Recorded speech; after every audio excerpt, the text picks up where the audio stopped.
In this video, you'll hear a health department interviewer conducting an interview with Quinn Smith, a resident of Boone State Prison who has been diagnosed with a salmonella infection. This video models how to navigate a telephone interview with a person who is a resident of a correctional facility. While we use the term resident of a correctional facility in this scenario, there are many ways to refer to individuals who are detained or incarcerated. If you would like to review other terms, look at the Minnesota Department of Health Inclusive Language Guidance linked below this video.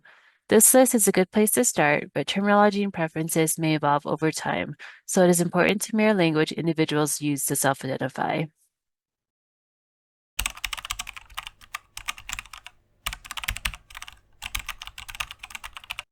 To prepare for the interview, work with facility staff and colleagues to gather information about the resident and facility that may help the case investigation. A few suggestions to help you get started are listed here. This list can also be viewed in a job aid document linked below this video.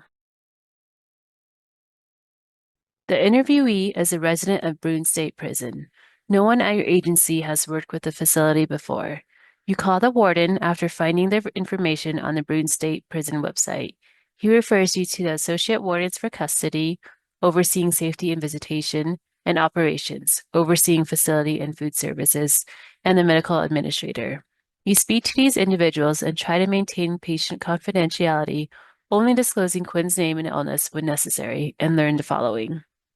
Quinn has resided at the prison for 2 years and shares a 2-person cell equipped with a bunk bed, toilet, and sink. He is in the 3rd year of a 5-year sentence and does not have an estimated release date. The prison has a farm where Quinn works with poultry on Mondays, Wednesdays, and Fridays as part of an agriculture work program. Prison residents have a few hours of recreation time each day where they may interact with other residents in indoor and outdoor communal areas. All food is prepared off-site by a contractor and served to residents 3 times a day in a mess hall staffed by incarcerated food workers.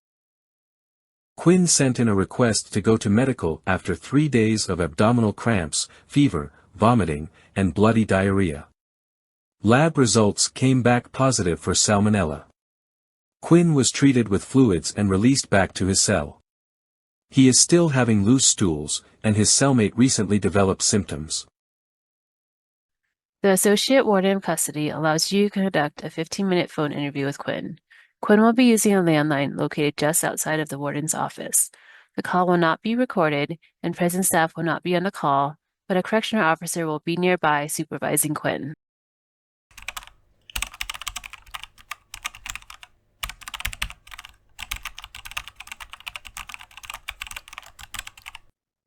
Building rapport is critical to a successful interview and obtaining complete exposure information. Start by introducing yourself in a professional yet friendly tone. Remind the resident that their responses will remain confidential and that limited information may be shared only when needed. Hi, Quinn. My name is Taylor. I'm calling from Boone State Health Department to talk to you about your recent illness. Would you be willing to tell me a little bit about your illness, including what you experienced and when? Yeah, I was really sick last week. I couldn't keep anything down for 2 days. It was horrible. Oh, I'm sorry to hear that you weren't feeling well. We at the health department were notified that the lab test that you had came back positive for salmonella. Has someone already notified you about these test results? Not really. They said I had a bacteria, but I didn't know it was called salmonella. Is salmonella really bad? Salmonella infection may cause diarrhea, abdominal cramping, nausea, and vomiting, and is contagious. Doctors and laboratories are required to report certain conditions like salmonella to the health department so we can follow up with patients about their illness. I'd like to ask you a few questions to see if we can figure out what made you sick. Hopefully, we can use what we learned to prevent you and others from becoming sick in the future. Would you be willing to talk to me today about your illness and the things you did before becoming ill? Yeah, that sounds okay, I guess. Can I get in trouble from anything I tell you? I really appreciate you helping me with this. I'll only use the information you share to help prevent others from getting sick. If something you mention points to a possible cause of illness, we'll work with the staff there to make changes. Even then, we'll only share the minimum amount of information needed. My main priority here is finding out what made you sick and preventing others from getting sick. I guess that sounds all right.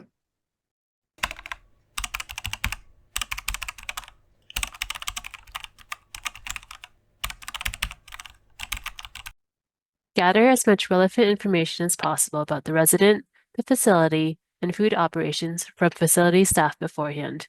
This is helpful so that you can reserve limited interviewing time to ask about specific exposures. Great. And if you don't feel comfortable answering anything, you can skip the question. Can you tell me when you started feeling ill? Yeah, I started getting cramps and nausea last Tuesday afternoon. I was reading a new book I got from the library that morning and it just hit me. And were those the only symptoms that you had? No, I also threw up a few times later that night and the next day. Did you have any diarrhea? Yeah, some of that too, but I'm pretty much back to normal now.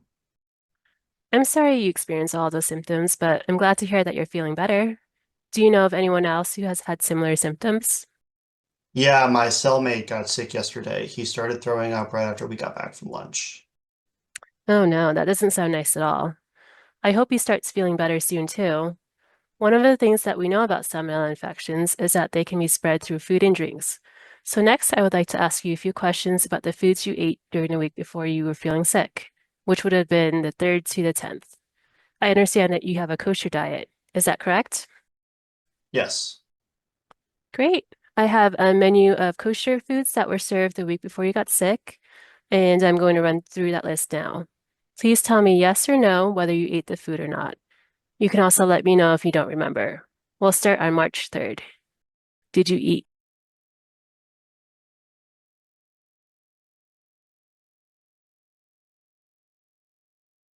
I know that was a long list of foods to go through, so I appreciate you bearing with me. Did you share food with anyone else in your unit during this time? No, I tend to just stick to my own meals. And did you purchase any food from the commissary that week? Again, we're looking at the 3rd through the 10th. I can't remember if I did specifically that week, but I usually get canned tuna or chili from the commissary and sometimes chips or Snickers. I also hear that you work with some poultry on the farm there. Another way salmonella can spread is through contact with infected animals. What are your responsibilities at the farm? Yeah, I mainly take care of the chickens, giving them food and water, getting eggs, cleaning up the poop and bedding, that type of work. Can you walk me through your typical day at the farm? Well, I change into my work clothes after breakfast and report to the farm at 8 a.m. I usually start by checking on the hens, feeding them, replacing their water, and letting them out. Then I gather eggs from all of the coops. I check the bedding when the hens are all out and replace any wet or dirty straw. Do you use gloves or mask when you handle the hens or the bedding? I usually put on gloves and a mask when I have to go in and shovel out all the bedding, but not when I'm just feeding the hens or getting the eggs. And how often would you say do you have to clean out the bedding? There's a lot of hens, so they have us changing them out a few times a month. Did you change the bedding during the week before you got sick? I don't know, maybe, like I said, I clean them pretty often.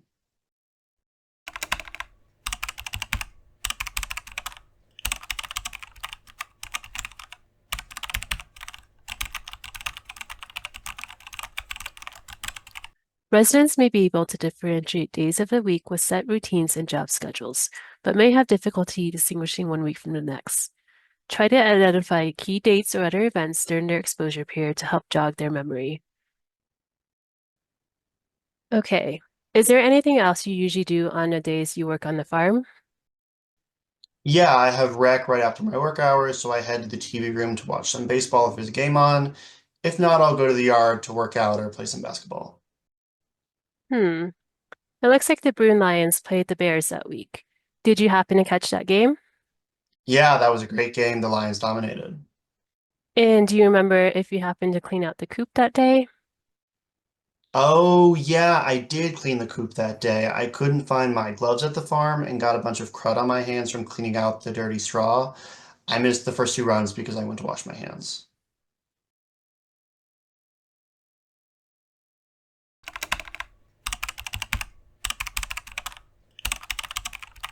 Facility staff may be present at the interview or within distance to overhear the interview. So try to maintain as much privacy for the resident as possible. Ask questions in a professional, unbiased tone. Okay, next I want to shift to some more sensitive questions. I understand that a correctional officer may be within earshot of you right now. Yeah, there's one a few feet away. Okay, I want to help keep our discussion private, so I'll try to ask any sensitive questions in a way that you only need to respond yes or no to so that the officer doesn't know what we're talking about. Does that work? Yeah, that works. Great. So we've had experience with other residents getting salmonella from food they've taken from the cafeteria to eat in their cell at a later time. For example, there was one resident who took some chicken from their lunch tray and mixed it into some ramen they got at the commissary, and he ended up getting sick. Do you remember taking any food back to your cell in the week before you got sick? Yeah, I do that sometimes. Everyone does it. What foods did you take back to your cell during this period? Again, we're looking at the 3rd to the 10th. Oh, well, I think there was half of a chicken sandwich and maybe some hard-boiled eggs too. Do you remember how long you kept the sandwich and eggs before you ate them? I don't know, maybe 4 or 5 hours. I took them back after lunch and had them as a snack before dinner. Okay. Thanks for sharing that with me. What type of chicken was in a sandwich? Was it a chicken patty or shredded or sliced chicken? It was a patty. I saw something on the news about mechanically separated meat and food poisoning. I'm pretty sure this chicken was that. Do you think the patty could have caused the salmonella? You're with the health department, right? Like health inspectors that can shut down restaurants for violations. Can you get the kitchen to stop serving that stuff, or can I log an official complaint or something?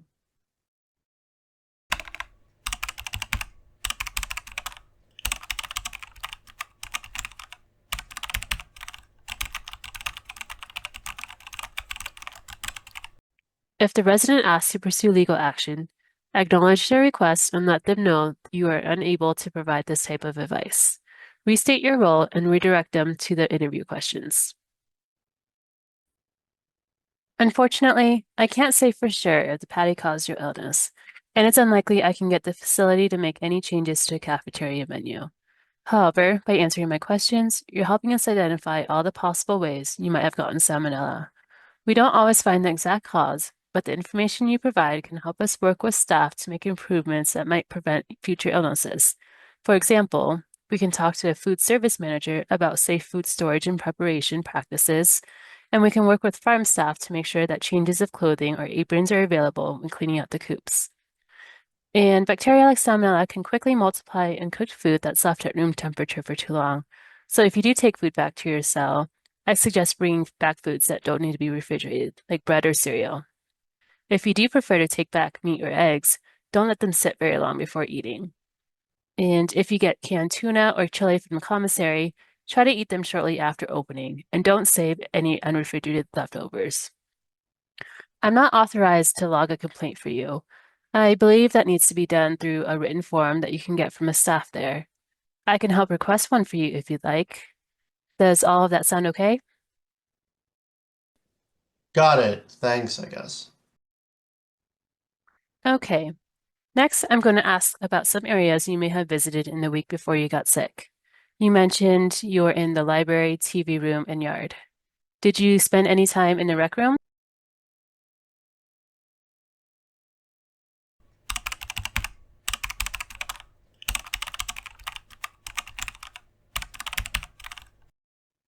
Do some research and prepare for the interview by working with colleagues and facility staff to gather information about the resident and facility that may help you in the case investigation.